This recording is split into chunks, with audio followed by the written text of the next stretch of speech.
So, welcome back to Storytime with Cullen, and in usual Cullen fashion, something has broken, and today it would be this, the mic. The mic to my lab had broken, so today I'm going to be holding a microphone. So, today I have with me Alex. Hello. Alex is someone that I have known for a year now, I think. It was around this time last year when I came to LA that I had met Alex. And Alex is obviously another S2000 friend, so it's another S2000 owner. And, you want to introduce yourself, talk a little bit about, how you got started, and why this car? Yeah, for sure. So I was never into cars until I was 17 years old. My first job, I was working at Baskin-Robbins, and I was just saving up for a newer car. My first car was like a 1995 Toyota Camry, like a beater car. It's a hand-me-down. And then basically my older coworker had an AP1. It was like OEM plus, lowered on RPF1 square setup with a loud Gretty TSC single exhaust. And then after a night shift, he was like, hey, you want to go on a ride from my car? I was like, fuck it, sure. And then basically he took me down the straight, and then he just pulled that shit all the way to 9K, put me into the back of my seat. I was like, oh fuck, this car is sick. And then I just fell in love with S2000 ever since, I think it's what appealed the most is just the look of the car.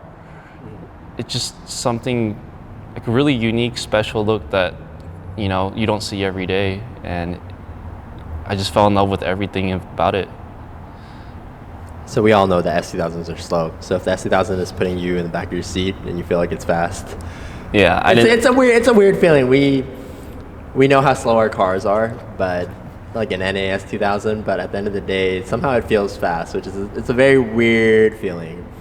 But how long have you owned this car for? So I've had this car for a little over 4 years now. I got it when I was 19. At first, I couldn't afford the S2000, so I bought a 2001 Honda Prelude to kind of get a feel for the VTEC engines, the H22. And then after a while, I was like, this is not cutting it. I want like a rear-wheel drive convertible. So I got a 1990 Miata, NA Miata. Had that for a little, and I was like, this is not enough power. I want the S2000 still, so kept stacking up, working part-time jobs, and then eventually got the S2000. And yeah, been building it since. Miata is always the answer. So if you're looking for a cheap car to kind of drive manual with and learn how to drive manual, learn how to feel out a car and track it and mountain roads or whatever you want to do, Miata is always the answer. Granted, a lot of us do think that it's not enough power, but at the end of the day, these cars, so the S2000's potential is kind of still beyond our capacity and our limit. Sure. Would you agree? Our driving skills, yeah. Driving skills, yeah. So the car is far beyond. So a car would be, for example, here, and then our skill set is like fairly low compared to. It's a very challenging car to drive. So there was someone someone in Hong Kong that had said, "Oh, the car is super easy to drive. You could drive it with your fucking eyes closed." Yeah, you could do that, but you can't drive it fast with your eyes closed because the car is actually a very twitchy and it's very hard to drive on the limits. Yeah. Because, it's once the oversteer kicks in, it's not a very gradual. It's kind of like from 0 to 100 and then 100 to 0 real quick kind of deal. Yeah. And it's kind of, So is that something you would agree on, that the S2000 is? Would you suggest that someone buys an S2000 for their first rear-wheel drive car, or even first car in general? Definitely not. It's not a beginner car by any means. It's more of an intermediate type of skill driver car. It's definitely better to learn like on a Miata. It's a little more forgiving, or a BRZ, something like that. But the S2000, it is challenging to kind of, tame the oversteer, Okay, quick question, fun question.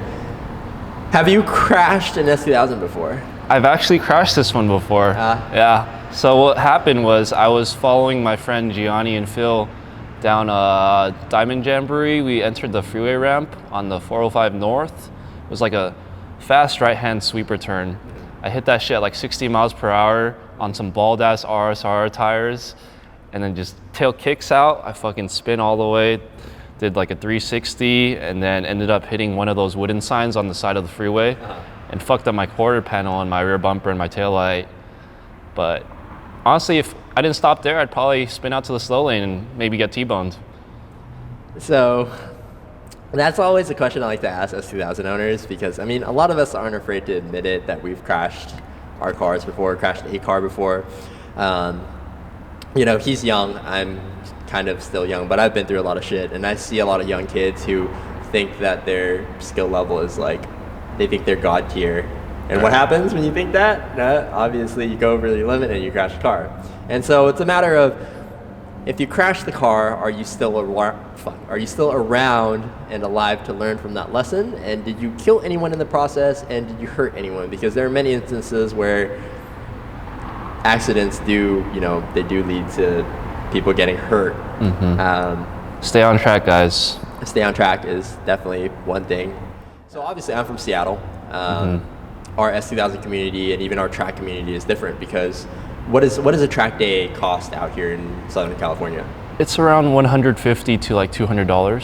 So for like Buttonwillow, right? Buttonwillow, right. So then for like a full day up in Seattle at the Ridge, I believe it ranges from anywhere to $250 to $300. Plus, I haven't kept up with the prices recently. But in the Northwest, it is significantly more expensive, because they do get less time of the year to, you know, make money. So they got to keep functioning somehow. But down here in California, how often would you say that track days happen? Oh, they happen like every week. And is that through the year, or is it summertime, when summertime it's too hot and it's the off season, or are there still track days going on? Oh yeah, people still go during summer. So basically it's track days all season, all year long. Yes. So how many track days have you been to? I've done 5 track days, all in this car. Really slow still, but I mean, you know, just, it's busy, you know, at work, and it's hard to get out there, but maybe eventually. But 5 days is still more than me. I've only done 3 days. So so a lot of people think that, you know, having a wide body S2000 like mine, that should automatically make me fast. I should be a fast driver. But there's a lot of misconceptions. It's that if you know, someone who can drive an S2000, a stock body S2000 to the limit and is fast in that car, that's someone who's actually a skilled driver. They don't understand that my car isn't. I feel like both our cars aren't necessarily, they aren't the same as a stock body non-aeroed S2000 anymore, because we have wider tires, we have more mechanical grip, we have a larger margin of error, because I can lift mid-corner if I'm not going too fast, and I still won't spin because there's still that grip there, especially with the wing in the back and everything. So there's a lot of misconceptions to track things. And have you learned anything in the process that, you know, that kind of woke you up? Obviously, besides your accident, did you learn anything on track that kind of changed your perspective on things? My first few times on track, I was steering hella, like I'd understeer so much because I'd just be turning the wheel too much. Oh, that's probably because of my front wheel drive history. So learning rear wheel drive, and the S2000 especially, really taught me a lot, you know, to like the braking points and braking in a straight and then turning in and then getting on the gas when you feel like it's hooking up. You know, yeah, it's definitely taught me a lot about driving, and yeah, still a lot to learn. And I always have this one regret where I regret that I didn't track the S2000 from bone stock, maybe with pads and tires or not even tires, just pads. Yeah. And see what each part did and if it actually played a part in making my lap time faster. That's one regret I have, because right now I'm playing catch up to the car. I've been playing catch up since basically the very start, since my first S2000, since I was wide body aeroed. Do you have that regret? Because I know you have 5 track days, and I know you had the car since stock, right? Yeah, I did. And do you feel that regret where you're like, okay, I have all these mods, but I'm not as fast as the car should be? Here and there, you know, I do enjoy this look, obviously, but honestly, when I was younger, I thought OEM Plus was the way to go. You know, I stuck with OEM Plus for a long time, you know, kept it pristine looking. I bought my car with 39,000 miles for 2002 for 17 grand back in 2016. But then I kept the stock for like 2 years, and then I started doing all this hot boy shit. But And I mean, there's nothing wrong with that. Yeah. I mean, you know, obviously it's our car, it's our money. What we want to do with it is up to us. But if we're strictly talking from a driving standpoint, that would be one of my regrets, where I didn't learn the car from the bottom. I mean, maybe down in the future, if I pick up a stock S2000, I'd relearn everything, like the stock driving dynamics. But, you know, for me, it's like you go all out or nothing. So we're going to have a new segment of Storytime with Cullen, and that's going to be questions for Cullen. Do you have any questions for me? Yes. So your first amused car was AP1, and now your J's is AP2. What do you prefer? Because it's always a pissy match on the internet, AP1 versus AP2.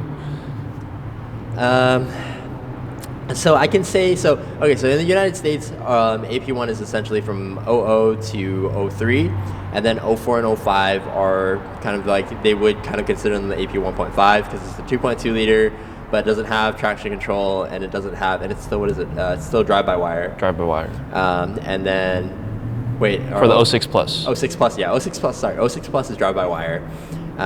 So 06 to 09, and then 08 and 09 is when the CRs were made.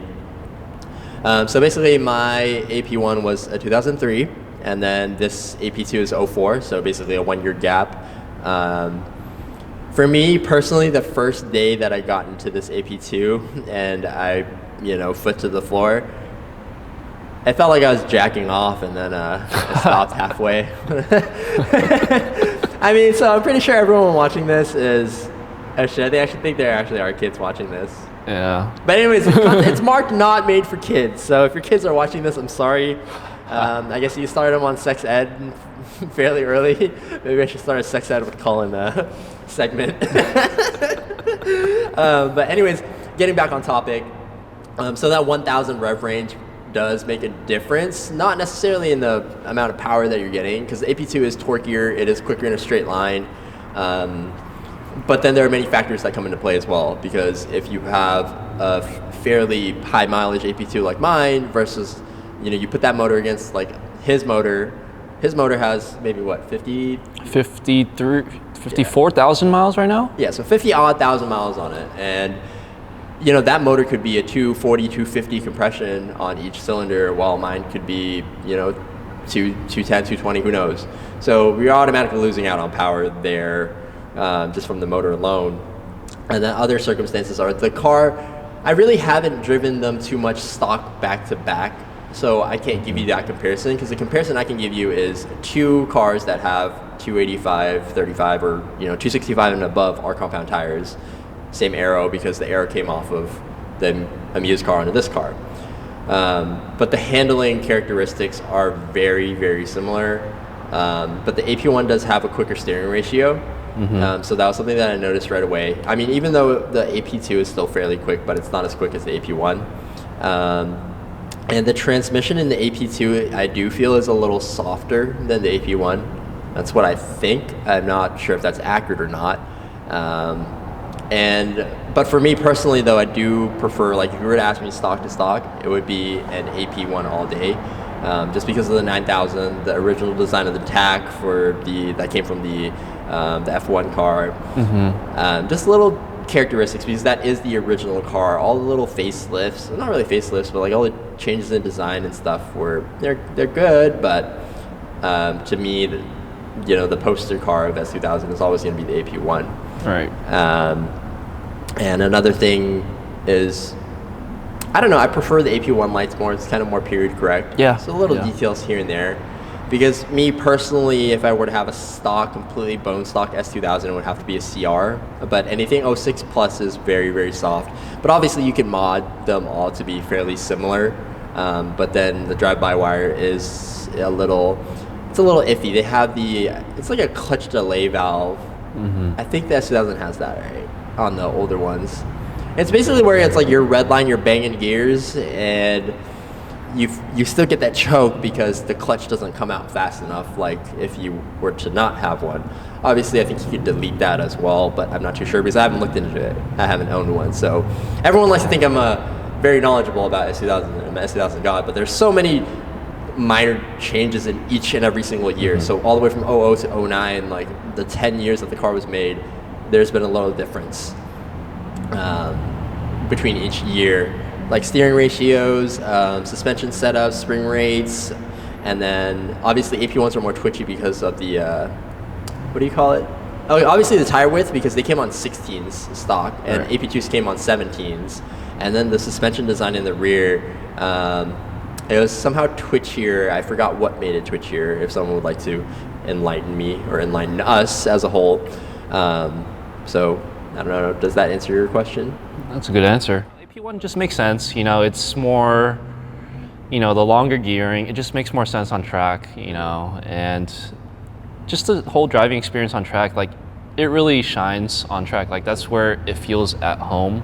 Like when I took my car to the track, I was like, holy shit, this car can take corners. Well, I would like to correct you on one thing. The gearing it's very according to the track. But the one thing is, even if you have shorter gears, you still have that 1,000 RPM to go. So one issue, like after you mentioned that, one issue that I have with the AP2 and the 4.57 final gears, that and when I was on Angeles Crest Highway, I kind of had an issue where I was figuring out, okay, if I should be in second gear, third gear, or fourth gear. It feels like third and fourth don't have enough power, but second gear is too high up there. So that's also an issue because I have wider tires and stuff too, and so much aero. So going uphill portion is obviously more strenuous for me. But yeah, for on track, I think that 1,000 RPM helps a lot. But you can change out the gearing. Yeah, yeah. And it also depends, it's very dependent on what track that you're going to. That is true. Sorry, continue. But yeah, everything, you know, AP1 versus AP2, everything you can modify, you know. It's not a big deal, or as much of a big deal as they make it on the internet. Yeah, I mean, as a whole, I don't get why there's always a pissing match between the AP1 versus AP2.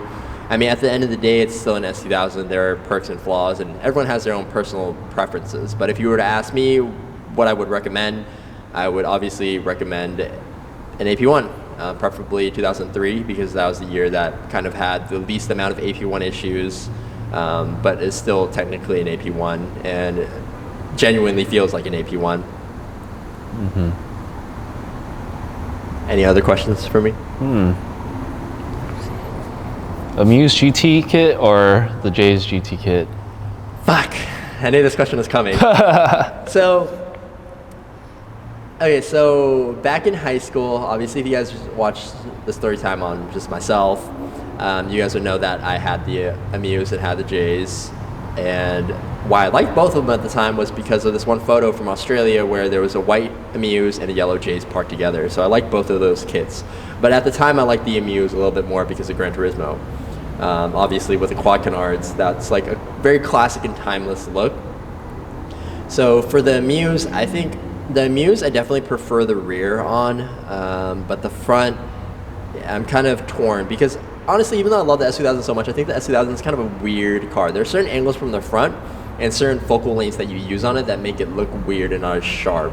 Right. But they're aggressive in their own different ways. The Muse GT1 front end does stick out quite a bit more than the J's, and obviously you know the S2000, the Voltex bumper sticks out quite a bit, but the J's sticks out even more, Right. and then the Muse even more. Yeah. So obviously going anywhere, you're asking to scrape the front end. But to have a direct answer to that question, I can't say whether I prefer one or the other. I'd preferably like to have both. But there are certain design aspects that I like about each one of them. But then my Muse rear end was my favorite with the custom diffuser fins. Oh yeah, that was my favorite part on your car. Yeah, so the rear end was definitely my favorite on that car. And this car I don't think I could top it.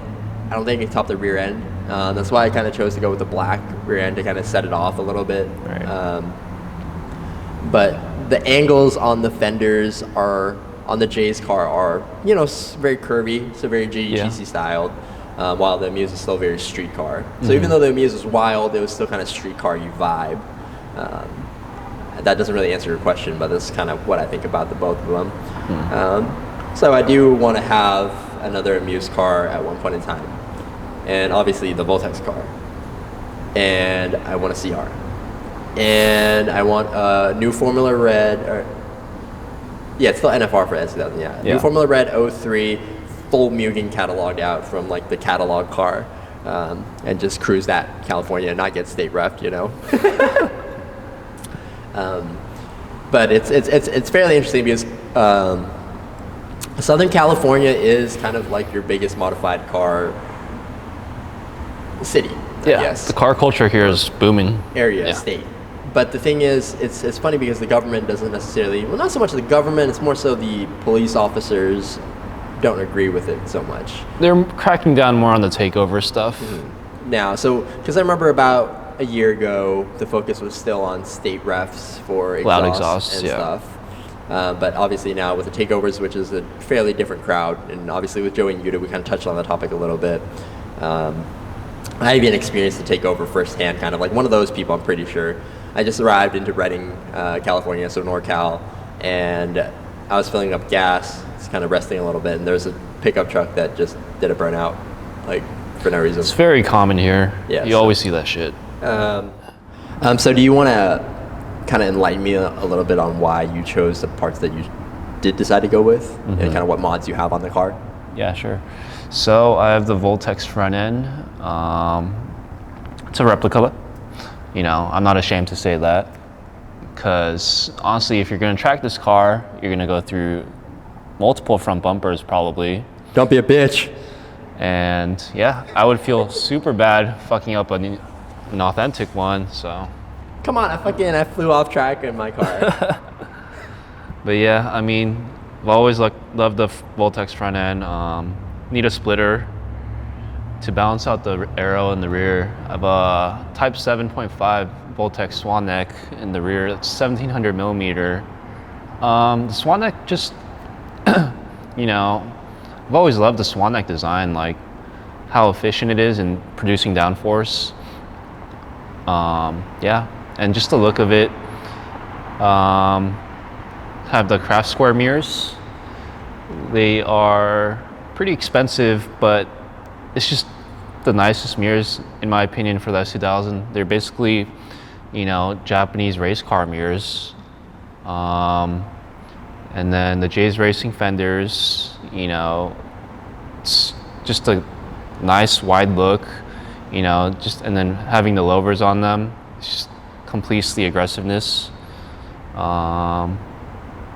Yeah, and then standard roll bar, double diagonal, bucket seat, 6-point harness, steering wheel, just a, you know, fun setup for track. And then, so I see that you have a bride seat in there. Do you have, is there Brid, whatever the fuck you guys want to pronounce it as? Do you prefer Brid or Recaro? That's one of my questions. I've sat in Recaros. They are a lot comfier, I have to admit, but Brid works, you know? Well, for me personally, one thing is that it's still a street car, and the Brid Zeta 3s, the side bolsters are too high. They do hold you in a little better, but at the end of the day, they are still too high. I had them in my car, and I don't know, it's just the overall aesthetic for me isn't there. But I do understand that it's a very classic, like, design. The Brid, like, you know, what do you call it? What do you call the little? Like the words? Yeah, the words. Yeah. On the little, like. Beep. No, but you guys know what I'm talking about. Like, basically the Brid design on the seat, basically the gradation. The gradation. Yes. Found that word. And you know, what other plans do you want to do to this car? I mean, obviously, a lot of people go the route that you've gone, mix and match parts, and then some people do, obviously, like, you know, I went straight to the chase. I fucking just full wide bodied it. Are there any plans to do a Mia's GT1 or J's or Taymon or anything like of that sort? No, I don't think so. I want to keep it as stock body as possible. But your fenders or your quarter panels are cut. Yeah, but you know, I like a nice subtle wide body, like small wide body. I don't think I could, you know, wide body this car. You know, maybe if I had another S2000, fuck it. But, you know, I do plan to get a splitter for this car, and then tire spats, and then canards to kind of bring out the front end. Yeah, it's pretty much it. Anyways, I hope you guys enjoyed this short with Alex. and we will see you guys on the next story time with Cullen. And if you want me to do the cliche shit, if you like the video, like it. If you don't, thumbs down it.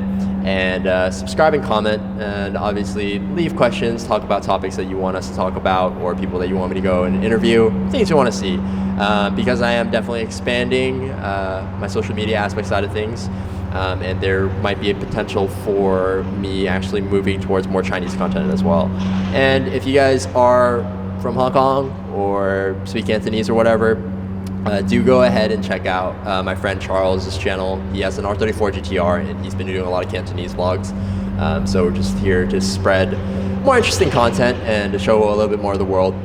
So catch you guys on the next story time with Cullen, and we are out. Peace.